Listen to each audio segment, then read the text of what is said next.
We decided to buy a house without a buyer's agent. That is the call back that an agent just recently got. It's a call that I just listened to not long ago. And this is after the agent just had a really good 13-minute conversation with a brand new Zillow Flex lead.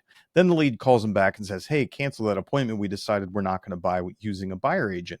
This agent was so caught off guard that he folded like a house of cards. Mostly, he's a good agent. He has experience. He does know how to objection handle normally. However, he's so far out of practice that he just crumbled like a sandcastle when this lead called him back and said, "Cancel the appointment. We decided we're not going to buy with an agent." Conversation basically went like this. The lead called back and said, "Hey, agent, we decided we're not going to be buying a house with using an agent, a buyer agent, so we just need to cancel that showing." The agent said, "You're not going to buy using a buyer agent?" And the lead said, "No, we're not. And so we need to cancel the appointment." And the agent said, "Well, okay, so are you planning on using the listing agent?" And the lead said, "Yeah."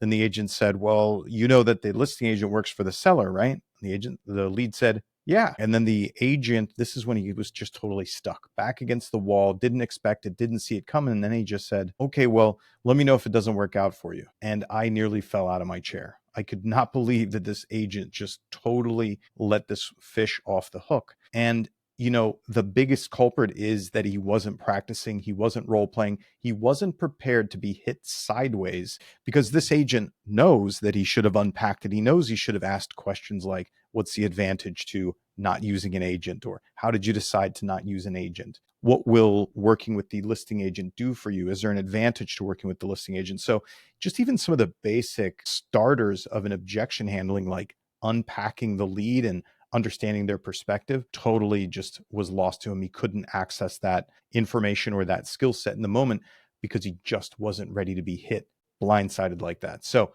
don't let that happen to you. You've got to practice. You've got to role play. You have to make it a regular part of your sales practice, is to prepare for these things, to practice with these things, to practice with other people, to have random objections thrown at you when you're not prepared for them. If you're looking for training, if you're looking for experience, if you want help role playing and practicing the best practices today in 2025 for converting your real estate leads and overcoming objections, click the link in the description.